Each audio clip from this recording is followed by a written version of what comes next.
In the final part of our interview, we asked Chinelo about her views on why contemporary Nigerian writers overseas tend to be more celebrated internationally than their local counterparts. And of course, we didn't miss the opportunity to get to know her favorite books and her most inspiring authors.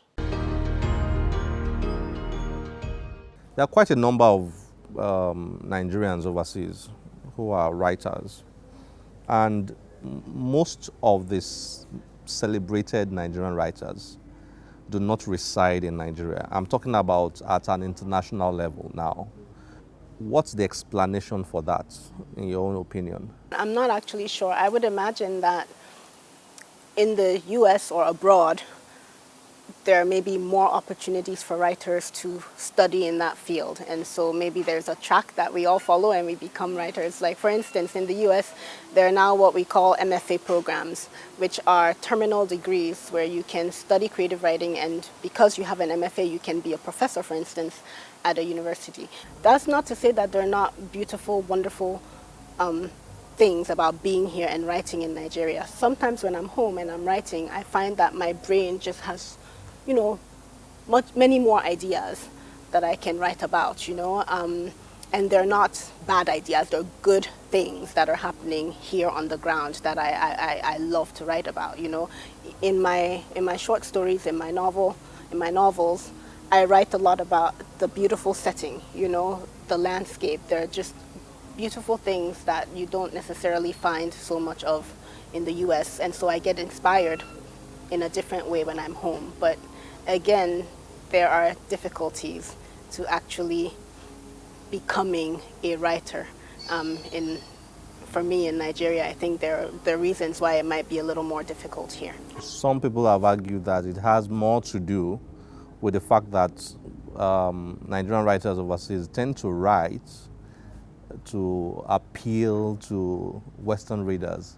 So naturally they get more celebrated in the West than locally based I don't think writers. That's true at all. I think that You sometimes don't think so? people make up these theories because it makes them feel better about why they're not publishing.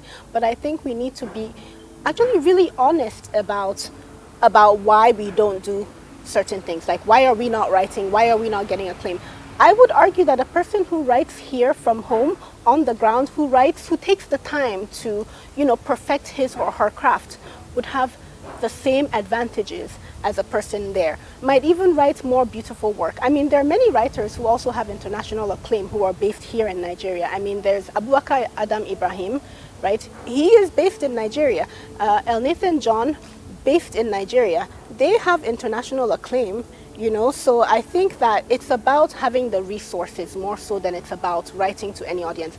I don't write to any audience. My collection of short stories, I wrote those stories before I ever even had an editor, right? Before I was ever signed to a publishing house.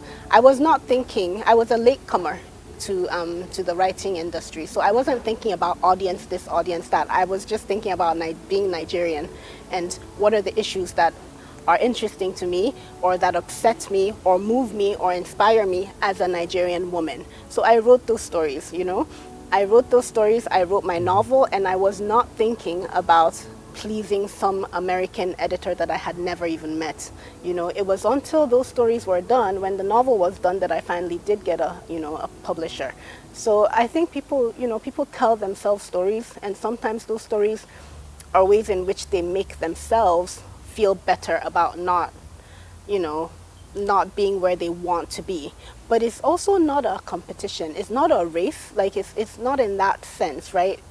When it comes, and sometimes it might come and it won't be good. So maybe it's better you take your time to. And I'm guessing it has a lot to do also with the quality of publishing that you have locally and internationally.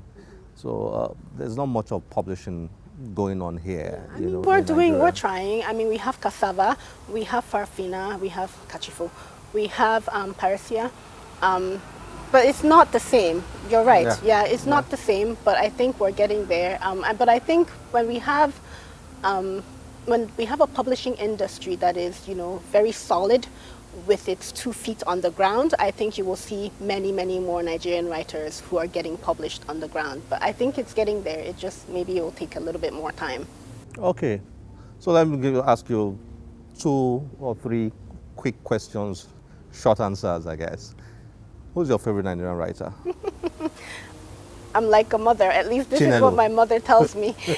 She says she has no favorites. When we ask her, do you have a favorite child? No favorite writer. She says no favorites. So I have no favorites. No but I favorite will writer. tell you the people that I've read and whose work I adore and respect. I have read and I adore and respect Flora Nwapa, Chinua Achebe, Wole Soyinka. I'm not a tribalist, so I think both writers are very, very valuable and worthy. I read the works of writers who are not Nigerian. I'm inspired much by Alice Munro, Marilyn Robinson. I have read French writers, Antoine de Saint-Exupéry, Molière. There are many, many authors, essentially, even Irish writers. I like the works of Jonathan Swift, for instance. And many people will ask me, like, why? What do you see in Swift? But many things I see in Swift. But yeah, I like many, many Nigerian writers. In addition to the ones I've listed, of course, we all know of Chimamanda Adichie. She, I think, is a very soulful and honest writer, so I also respect her work. Which of them has inspired you the most as a writer? To be very, very frank, I would say probably Flora Nwapa and Chinua Achebe. Those are the 2 that have inspired me the most of the, of the elders. Okay, Chinelo, thank you very much. Nice to have you on Channels Book Club. Thank you. It's a pleasure to be here. Thanks. In 1966, a Nigerian woman who was a teacher and administrator got a book she wrote published by Heinemann as part of its African Writers series. That book, titled Efuru, marked the beginning of women's literary revolution in Africa. Over time, it became one of the most iconic books ever published in Africa, and it helped to position its writer, Flora Nwapa, as an African legend. Nwapa's novel was the first novel published by a Nigerian woman and the first by an African woman to be published in English. This year marks 50 years since Efuru was published, and in the next few weeks, writers, scholars, literary critics, and others will be getting together to honor the book and the life of its incredible author. We celebrate sports, movie, and music stars. It's time to start doing the same for our intellectual heroes. Let's join the train. On Wednesday, 16th of November 2016, Chief Rashid Gbadamosi, one of the most distinguished industrialists in Africa, died at the age of 72.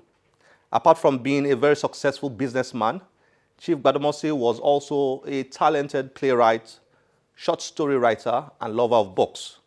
In 2013, we had the privilege of visiting one of his libraries in Lagos to see his books and interview him on a variety of topics, including his reading interests.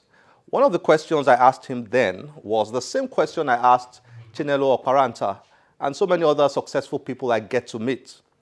Which books have influenced you the most? American authors seem to have done a lot, but not just American authors. The F. Scott Fitzgerald, the Hemingway. There has been a great deal of George Orwell influence, because I tended towards political fiction. And when I was studying for my A-levels, I had a teacher who was rather left-wing, and he thought our capacity to write good essays. Nigeria and indeed Africa will miss him. We pray that his family will be comforted. I hope you've enjoyed today's show. Our social media platforms are displayed on your screen. Please feel free to send us your comments and feedback. I am Olakunle Kasumu. Remember, one great book can change your life. Bye-bye.